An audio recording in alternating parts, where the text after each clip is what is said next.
Jai Sri Krishna. This video is for Gita Olympiad 2025. Om Shri Paramatmane Namaha. Shrimad Bhagavad Gita अथ द्वादशोऽध्यायः। अर्जुन उवाच एवं सततयुक्ता ये भक्तास्त्वां पर्युपासते ये चाप्यक्षरमव्यक्तं तेषां के योगवित्तमाः। श्रीभगवानुवाच मय्यावेश्य मनो ये मां नित्ययुक्ता उपासते श्रद्धया परयोपेतास्ते मे युक्ततमा मताः। ये त्वक्षरमनिर्देश्यम् अव्यक्तं पर्युपासते सर्वत्र गमचिन्त्यं च कूटस्थमचलं ध्रुवं सन्नियम्येन्द्रियग्रामं सर्वत्र समबुद्धयः ते प्राप्नुवन्ति मामेव सर्वभूतहिते रताः।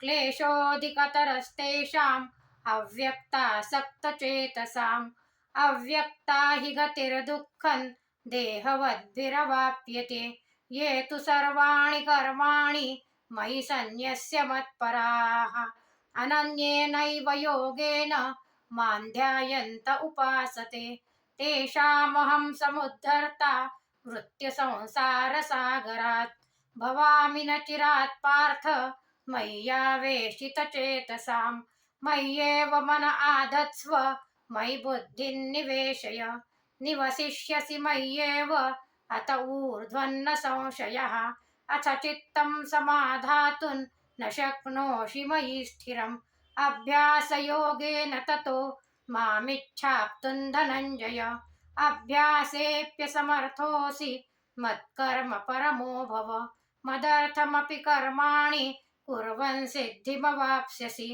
अथैतदप्यशक्तोऽसि कर्तुं मद्योगमाश्रितः सर्वकर्मफलत्यागं ततः कुरु यतात्मवान् श्रेयो हि ज्ञानमभ्यासात् ज्ञानात् ध्यानं विशिष्यते ध्यानात् कर्मफलत्यागात् शान्तिरनन्तरम् अद्वेष्टा सर्वभूतानां मैत्रः करुण एव च निर्ममो निरहङ्कार समदुःखसुखक्षमी सन्तुष्टः सततं योगी यतात्मा दृढनिश्चयः मय्यर्पितमनो बुद्धिर्यो मद्भक्तः स मे प्रियः यस्मान्नो द्विजते लोको लोकान्नो द्विजते च यः हर्षामर्षभयोद्वेगैर्मुक्तो यः स च मे प्रियः अनपेक्षश्चुचिर्दक्ष उदासीनो गतव्यथः सर्वारम्भपरित्यागी यो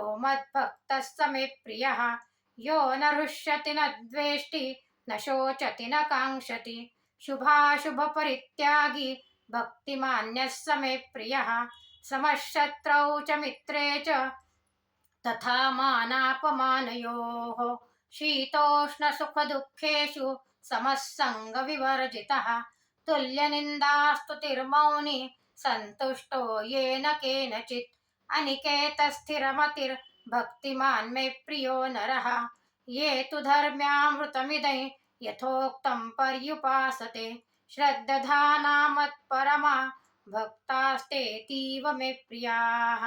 ॐ तत्सदिति श्रीमद्भगवद्गीतासु उपनिषत्सु ब्रह्मविद्यायां योगशास्त्रे श्रीकृष्णार्जुनसंवादे भक्तियोगो नाम द्वादशोऽध्यायः। ॐ श्रीकृष्णार्पणमस्तु।